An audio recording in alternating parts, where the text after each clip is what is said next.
Le 14 juillet 1990, Laurent Gbagbo tenait le tout premier meeting du Front populaire ivoirien à Bonoa, marquant un tournant décisif dans l'histoire politique de la Côte d'Ivoire avec l'avènement du multipartisme. 34 ans plus tard, le 14 juillet 2024, Gbagbo revient sur cette terre emblématique, marquant une nouvelle étape dans sa carrière politique. Le rendez-vous a tenu toutes ses promesses. À 15h, Laurent Gbagbo est arrivé à Bonoa à bord d'un véhicule 4x4 noir. La population répondant en grand nombre à son appel s'est massée pour l'accueillir. Après une visite à la cour royale, Gbagbo a fait une entrée triomphale sur la place mythique Kadjoua-Mongwa, un lieu chargé d'histoire pour le FPI.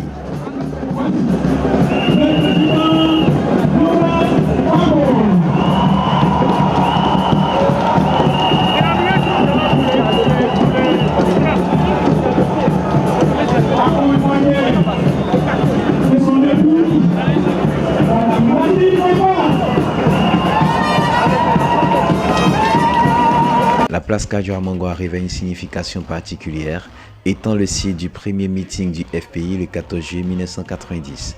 Plusieurs dignitaires ont pris la parole pour marquer cet événement. Le maire de Bonoa, Jean-Paul Amétier, le député de Bonoa, Ekra Elijé, également président du comité d'organisation, et Kissi Vincent, porte-parole de la population, ont respectivement souhaité la bienvenue à Laurent Gbagbo et exprimé leur espoir en lui. L'un des moments forts de la journée a été l'intronisation de Laurent Gbagbo dans la génération au pouvoir actuel, les Noujou, ainsi que la remise du portrait de feu Kadjoua-Mongwa. Dans son discours, Laurent Gbagbo, désormais président du Parti des peuples africains de Côte d'Ivoire, a rendu hommage aux Abourés. Il a appelé à une union sans roublardise autour de sa candidature pour sauver la mère patrie. Quand on a commencé ici à nous gazer, j'ai découvert que votre grand n'était pas le seul garçon de Bonoa, mais que les Abourés de Bonoa étaient des hommes. Tous ceux qui veulent un rassemblement clair, politique, sain, pour battre ce gouvernement, j'ouvre les bras. Plaidant pour des mesures sociales concrètes, il a souligné la nécessité de lutter contre la cherté de la vie et de rendre la carte nationale d'identité gratuite.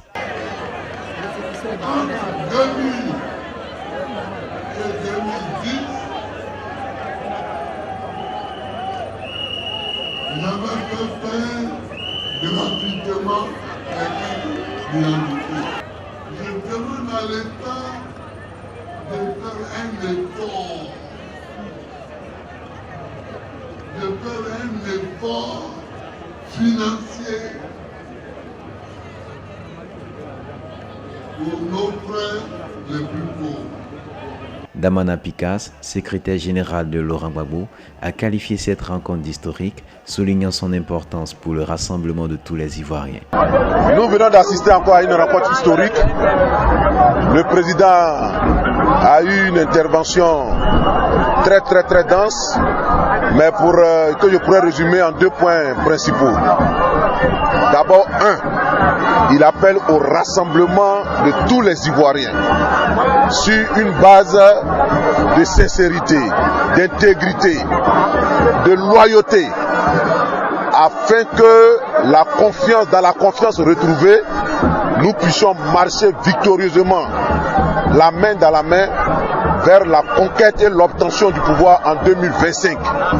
Nous devons donc œuvrer, faire en sorte qu'en 2025, le régime de M. Alassane Ouattara ne soit plus au pouvoir en Côte d'Ivoire. Et ça, cela doit résulter, je dirais, d'un grand rassemblement des Ivoiriens.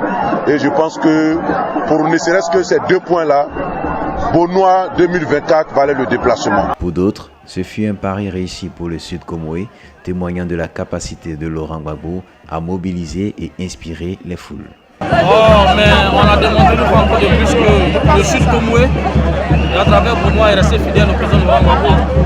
Et vous l'avez vu lors de ce meeting. Ce que je peux dire, c'est que je suis très heureux en tant que membre comité d'organisation d'avoir reçu ce pari qui n'était pas du tout facile. Lorsqu'on reçoit un président, c'est très délicat, mais on a pu relever le défi grâce bien entendu aux uns et aux autres. Et tout simplement bravo au Sud Congoé et bravo à Bonoa.